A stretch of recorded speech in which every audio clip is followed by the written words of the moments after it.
I'm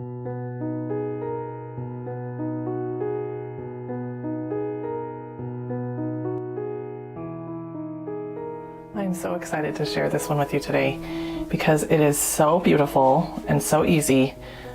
So I have taped down my paper because we're going to be doing a lot of water on this, and so if you don't have it taped down, it can really bend and move. So you want to make sure to tape it down. I have mine just affixed to, it's just a plastic board that I cut down to size that I got at Michael's, and it works really well. So, and then I just use this pattern that is available on my website. I mean, it's a heart. You can do your own if you want, but if you don't want to have to do that step, go ahead and just download this out of the Resource Center at lilyandthistle.com. And then I just traced it. And usually I talk about tracing with a blue pencil, but I have found a new technique that is awesome that I am going to be using today. So I have a kneaded eraser, kind of fun. And what I do is I just go over very lightly with pencil. And then I come in with my kneaded eraser and I'm just going to push down on my lines. And you can see the lines kind of show up on the eraser. And it just makes the line, it takes the graphite off, it just lifts it off of the paper.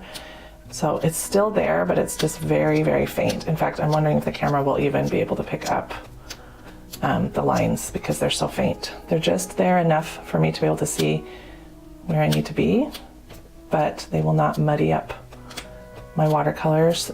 So I've gone through and done that. The next thing I want to introduce you to, and I've talked about it in other tutorials, but is this art masking fluid. This is by Winsor & Newton, but you could get different brands. So this is kind of like, well, it's called a masking fluid for a reason. It masks certain places on your paper so that paint will not adhere to those spots. I kind of think of it as rubber cement. That's what it reminds me of. But it's really thin. Rubber cement comes out thick. This comes out water thin. It's got a child lock on it for a reason because it dries out really quickly and it stinks. So you want to make sure that as soon as you're done using it, you put the lid on tight so that it will last you for a while. Okay, and then I have a dedicated brush for my masking fluid because it's like a glue, so it will totally destroy your brushes. So make sure that you use a brush that you don't care about, and just kind of dedicate a brush to the masking fluid. So what I'm going to do now is I'm just going to go on the outside of my heart line, and I'm just going to paint on some masking fluid just right up to the edge of where my line is. And I tend to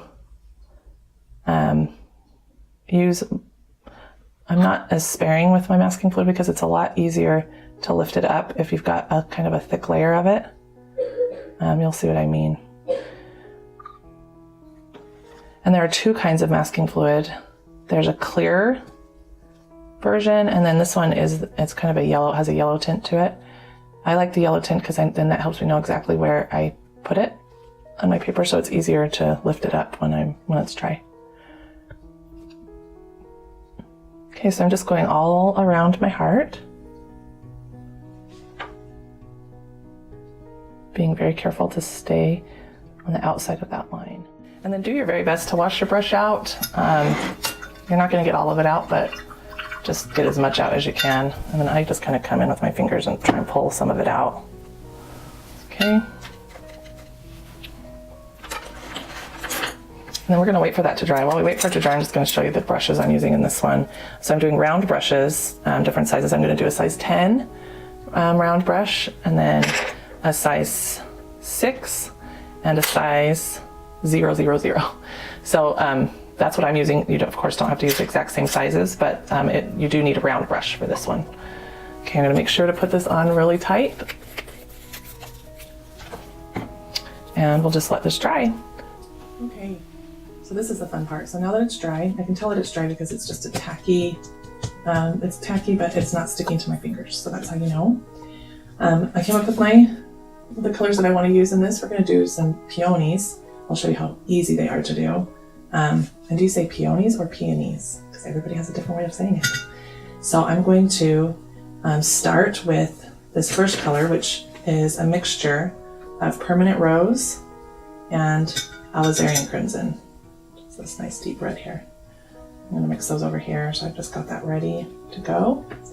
But I'm going to be adding a lot of water for these flowers. I'm using my size 10 brush. You can use any size that works for you. And basically what I'm going to do is I'm just going to kind of do a little fan out like this. Really easy, I promise. So just kind of take your brush and just fan it out. Okay, and I'm going to do that with different degrees of water throughout this picture.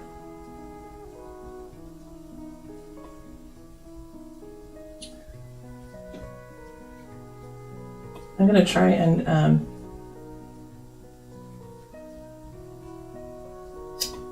make this even. That makes sense. So I'm making sure that I'm getting the same amount on both sides. Don't want it to feel lopsided. Okay, and while this is still wet, I'm going to come in with my cadmium yellow. I'm going to add a lot of water to that. I'm just going to put it there in the middle. Needs a little bit more, I think. And I'm just going to let it bloom inside. This is called a wet on wet technique. And I'm just letting it travel the way it wants to. And then I'm just going to come in a little bit more, just some smaller buds.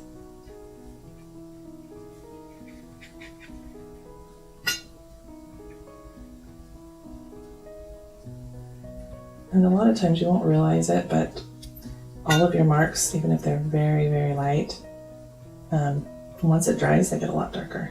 So you'll see a lot more. So just be aware of that. If you want like a really, really pale pink, then it's going to be 99% water. Okay. So now I'm just going to come in with my green. I'm just using the sap green that's in my palette. And I'm just going to bring some leaves in. Actually, sorry, I just realized I need to get my smaller brush. So I'm going to use my size 6 and show you some peony leaves. So the way that they're kind of long and skinny, so what I'm going to do is go straight down, curve just a little bit, and come in, and then do the same on this side. As you can see, it's blending in and it's kind of making a brown color, which I don't necessarily want in my flower, so I'm just going to lift a little bit of it off with my paper towel. And I also don't want that there, so I'm going to get that really fast. Okay, so then we'll just come here.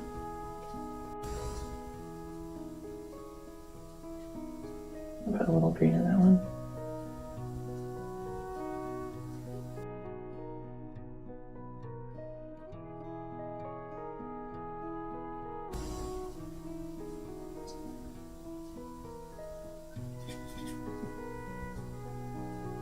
And then I'm just going to kind of come underneath some of these. Instead of doing leaves, I'll just put little bud bottoms on them. I'm just filling with leaves where there's bigger spots.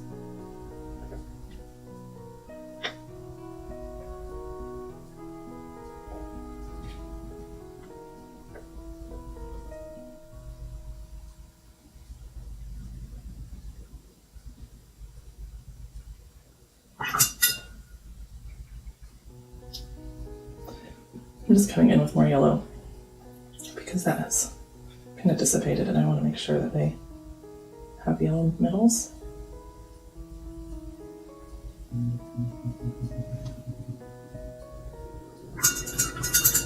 Okay, back to my green.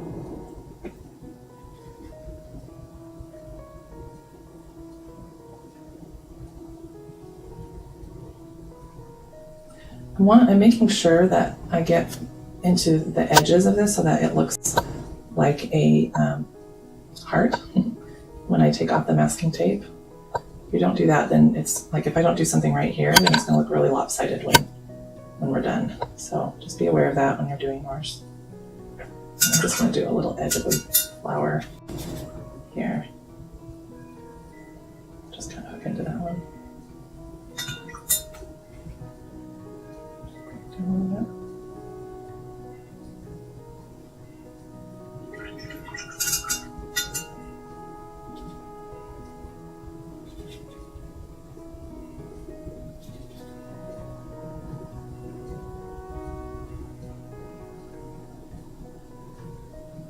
So just let your water just play, just enjoy it.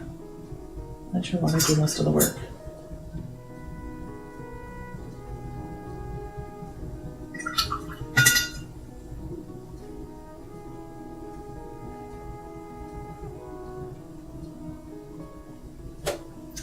And I think I'm just going to come with a little bit of yellow and just kind of put it in some of these spaces.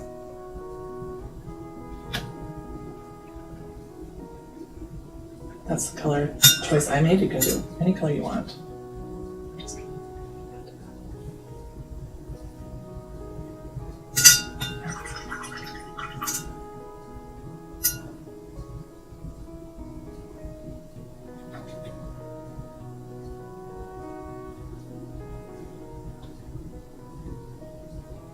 okay. Done. Do you see how easy that was? I'm going to leave this alone. Stop playing with it. So just go ahead and let it dry. Actually, I think looking at that, I need to just add a little more color right over here.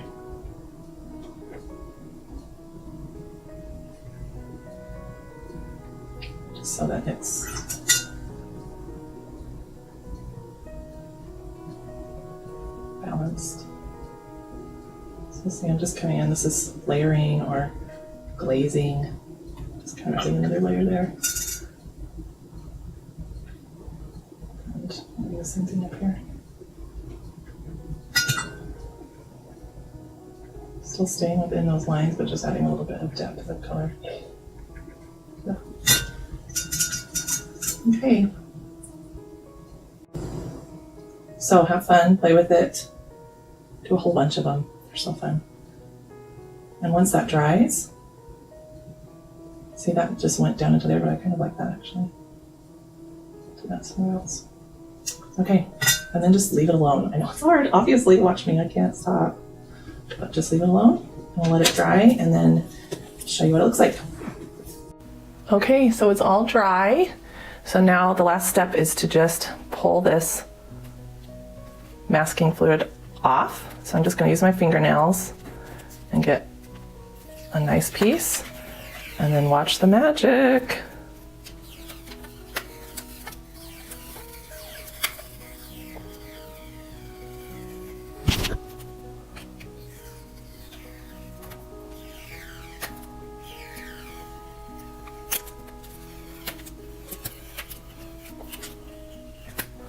There we go. And then I can just come in with my regular eraser and just get rid of those last little lines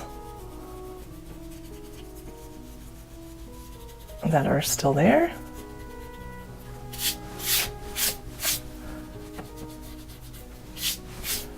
And it's done. The thing I love about watercolor is that when it dries, it just adds so much texture and so many different layers that so many happy accidents, as Bob Ross would say. So there it is. I hope you guys enjoyed this. I hope you do it because it really is so simple, and it's a beautiful piece of art that you can put in your home, or if you wanted to do like a smaller version and do it on a card, there's all kinds of things you can do with it. So I hope you enjoyed. If you have any questions, let me know.